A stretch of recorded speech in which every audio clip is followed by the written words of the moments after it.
Hello बच्चों, let's see this question. The question says which of the following is not a peroxide? Option A Na2O2, B CaO2, C PbO2 and D H2O2.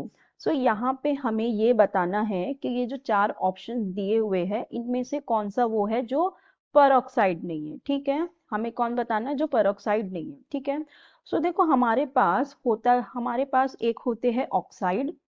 ठीक है, oxide oxide क्या होते हैं जिसमें हमारा oxygen -2 की oxidation state में आता है इस तरह से। ठीक है, अगर हम बात करें पर ऑक्साइड की तो पर ऑक्साइड में क्या होता है कि ये होता है हमारा O2 होता है। ठीक है, और एक होता है हमारा सुपर ऑक्साइड, एक होता है हमारा सुपर ऑक्साइड जिसके अंदर जो ऑक्सीजन होता है ये क्या होता है, यहाँ पे होता है O2 होता है और -1 चार्ज में। ठीक है, सो हमें बताना है पेरोक्साइड। ठीक है, अब देखो हमारे पास जो पहला ऑप्शन दिया है, पहला ऑप्शन किसका दिया हुआ है, Na2O2 का दिया हुआ है। ठीक है, पहला ऑप्शन हमें दिया हुआ है Na2O2 का।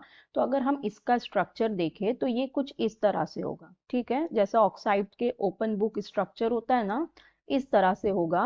और यहाँ पे अगर हम ऑक्सीडेशन स्टेट चेक करेंगे तो यहाँ पे Na+1 होगा, +1 होगा, ये -1 होगा, ये -1 होगा। ठीक है, तो यहाँ पे हमें क्या मिलेगा, 2Na+1 की ऑक्सीडेशन स्टेट में मिलेगा और O दो ऑक्सीजन 2- में मिलेंगे। ठीक है, तो ये ऑक्साइड वाला दे रहा है ना, तो ये क्या हो जाएगा, ये पेरोक्साइड हो जाएगा।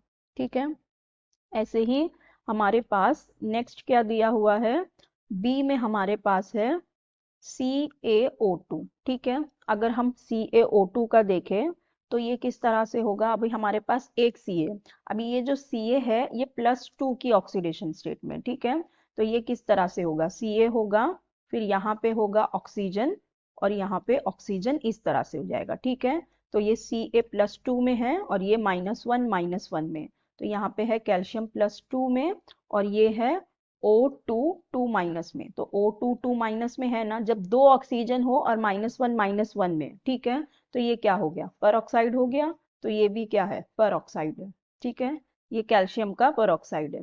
फिर जो हमारे पास नेक्स्ट दिया हुआ है, सी में हमारे पास है PbO2।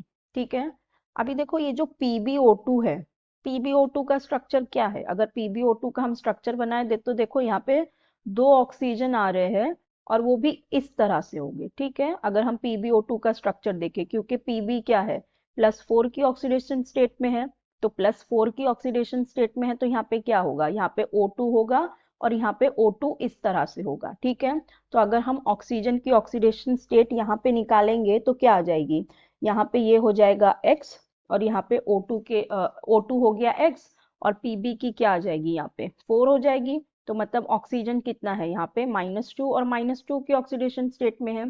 ठीक है, तो यहाँ पे ये कितना हो जाएगा, ऑक्सीजन जो आएगा ये ऑक्सीजन Pb आएगा +4 में और ऑक्सीजन जो आएगा वो 2- में आएगा। ठीक है, सो यहाँ पे दो ऑक्सीजन है तो वो 2- में आएंगे। ठीक है, तो वो इस तरह से है। तो इसका मतलब ये क्या है, ये ऑक्साइड है, पर ऑक्साइड नहीं है, क्योंकि यहाँ पे O2- की स्टेट में है। O2 एलिमेंटल नहीं है, मतलब ये दो ऑक्सीजन हमने लिए। ठीक है, तो ये दो ऑक्सीजन लिए हैं तो ये O2- हुआ, तो मतलब ये क्या है, O2- की स्टेट में, मतलब ये ऑक्साइड है, पर ऑक्साइड नहीं है। ठीक है, और यही हमें बताना भी था। लास्ट वाला भी चेक कर लेते हैं, डी में हमें दिया हुआ H2O2। तो देखो H2O2 तो हम जानते हैं ये हमारा हाइड्रोजन पर होता है, तो ये तो पर है ही, क्योंकि अगर हम यहाँ पे देखें तो यहाँ पे ये हाइड्रोजन हमारा +1, ये +1, ये -1, ये -1, तो यहाँ पे क्या है, H+1 में है, तो और दो है और H+1 में है और दो ऑक्सीजन है जो O2- में। ठीक है, तो ये क्या हो गया, ये भी हो गया पर। ठीक है, तो हमें बताना क्या था कि कौन सा है जो पर नहीं है, तो कौन सा होगा जो पर नहीं है, वो सी हो जाएगा PbO2। So I hope you understood it well. Best of luck, thank you.